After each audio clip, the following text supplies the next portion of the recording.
오늘 우리가 함께 살펴볼 이야기는요, 아주 오래전 위기와 용기, 그리고 정말 아무도 예상치 못한 곳에서 찾아온 승리에 대한 이야기입니다. 자, 한번 상상해 보세요.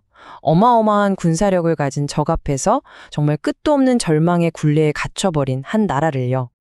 그런데 이 위기를 해결할 구원자는요, 놀랍게도 왕도 장군도 아니었습니다. 정말 모두의 예상을 완전히 뒤엎고 역사의 흐름을 바꿔놓게 되는데요. 대체 어떻게 이런 일이 가능했을까요? 자, 지금부터 함께 파헤쳐 보겠습니다. 우선 이 상황을 제대로 이해하려면 당시 고대 이스라엘이 어떤 상태에 빠져 있었는지부터 알아야 합니다. 그야말로 반복되는 실패의 굴레에 갇혀 있었거든요. 무려 20년 동안이나 이런 악순환이 계속됐던 겁니다. 그러니까 죄를 짓고 그 벌로 외세의 억압을 받고 너무 고통스러우니까 하나님께 살려달라고 부르짖고 그럼 또 구원받고 이 패턴이 끝없이 반복된 거죠.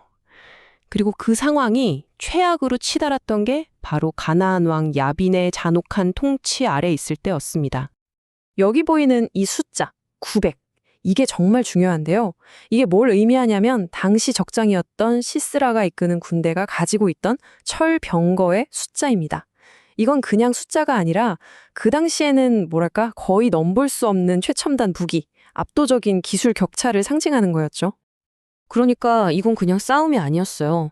아예 게임이 안 되는 수준이었죠. 저쪽은 철병거 900대에 최신 군사기술로 무장했는데 이스라엘은요?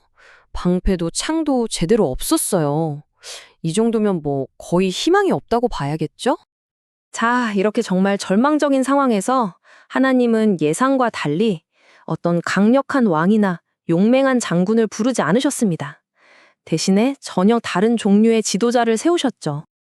바로 드보라라는 여인이었습니다. 그녀는 여선지자이자 또 재판관으로서 이스라엘의 사사였는데요. 그러니까 군대를 지휘하는 사람이 아니라 이 절망적인 상황을 타개할 하나님의 메시지와 전략을 전달하는 그런 영적인 지도자였던 거죠. 드보라는 이스라엘의 장군인 바락을 불러서 하나님의 명령을 아주 명확하게 전달합니다. 10,000명의 군사를 모으십시오. 하나님께서 시스라의 군대를 당신 손에 넘겨주실 겁니다. 드디어 반격의 때가 왔다는 선포였죠. 그런데 말이죠. 바락 장군 입장에서는 이게 쉽게 받아들여지지가 않았을 겁니다. 눈앞에 보이는 현실은 그 무시무시한 철병거 900대니까요. 그래서 주저하면서 한 가지 조건을 내겁니다. 바락이 이렇게 말하죠. 선지자님께서 저와 함께 가시면 저도 가겠습니다. 하지만 함께 가지 않으시면 저도 가지 않겠습니다. 이게 뭘 의미할까요? 그냥 겁이 나서 때를 쓴 게 아니고요. 바락은 하나님의 함께하심에 대한 눈에 보이는 증거, 어떤 확신이 필요했던 겁니다. 그리고 그 확신의 상징이 바로 여선지자 드보라였던 거죠. 드보라는 바락의 조건에 동의합니다. 좋습니다. 함께 가지요. 하지만 이어서 아주 놀라운 예언을 하는데요. 다만 이 전쟁의 영광은 장군 당신의 것이 되지는 않을 겁니다. 왜냐하면 하나님께서 시스라를 한 여인의 손에 넘겨주실 것이기 때문입니다. 라고 말이죠. 자, 이제 본격적인 전투와 이 이야기의 엄청난 클라이맥스로 넘어가 보겠습니다. 드보라가 바락에게 선포합니다. 일어나십시오. 바로 오늘이 여호와께서 시스라를 당신의 손에 넘겨주신 날입니다.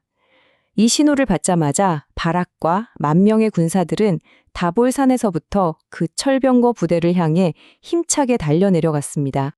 그런데 이 전투의 승패는요, 인간의 힘으로 갈린 게 아니었습니다. 그야말로 신적인 개입이 있었죠. 갑자기 가나안 군대는 큰 혼란에 빠졌고요.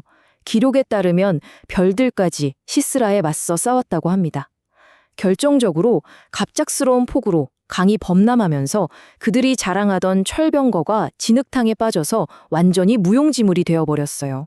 적의 가장 큰 강점이 순식간에 가장 큰 약점이 되어버린 거죠. 이게 바로 이 이야기의 핵심을 보여주는 아주 기가 막힌 장면인데요. 모두가 승리의 주역으로 바락 장군과 10,000명의 군사들을 생각했겠죠. 하지만 진짜 영웅은 전혀 예상치 못한 곳에 있었습니다. 바락의 군대가 한창 싸우고 있을 때 적장 시스라는 혼자 목숨을 건져서 도망쳤거든요. 그리고는 야엘이라는 한 여인의 장막으로 숨어들었습니다. 그리고 정말 충격적인 일이 벌어집니다. 야엘은 잠들어 있는 시스라 장군의 관자놀이에 장막을 고정할 때 쓰는 평범한 말뚝을 박아버립니다. 이걸로 위협은 완전히 끝났죠. 그리고 드보라가 했던 예언, 한 여인의 손에 적장이 넘어갈 것이다라는 그 예언이 그대로 이루어진 겁니다. 하나님의 승리는 정말 아무도 예상치 못한 방식으로 찾아온 거죠. 자, 그렇다면 이 놀라운 고대 이야기에서 우리가 얻을 수 있는 교훈은 과연 뭘까요? 핵심은 이런 것들입니다. 하나님은 승리하기 위해 꼭 강한 군대가 필요한 분이 아니라는 것. 그리고 하나님은 가장 예상 밖의 인물을 통해 당신의 위대한 계획을 이루신다는 점이죠. 또 진정한 믿음은 그냥 가만히 있는 게 아니라 용기 있는 행동으로 이어진다는 것. 그리고 하나님은 우리의 가장 큰 약점조차 승리의 발판으로 바꾸실 수 있다는 겁니다. 결국 승리는 우리의 힘이 아니라 부르심에 반응하는 믿음과 행동에 달려있다는 강력한 메시지죠. 이 이야기에서는 또 한 가지 중요한 점을 짚어주는데요. 이 중대한 위기의 순간에 스불론과 납달리 지파처럼 목숨을 걸고 싸움에 참여한 사람들이 있었던 반면에 르우벤 지파처럼 그냥 양 우리 곁에 머물면서 방관자로 남았던 사람들도 있었다는 사실입니다. 결국 우리 모두는 이 이야기 속에서 자기 자신의 역할을 찾도록 부름받았다는 겁니다.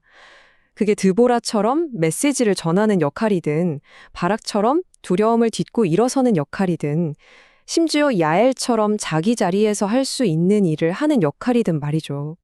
그래서 이 이야기는 수천 년의 시간을 훌쩍 뛰어넘어서 오늘을 사는 우리에게 이렇게 묻고 있는 것 같습니다. 당신의 삶에 부르심이 찾아올 때 당신은 그저 옆에서 지켜보는 방관자로 남으시겠습니까? 아니면 기꺼이 그 싸움에 동참하시겠습니까?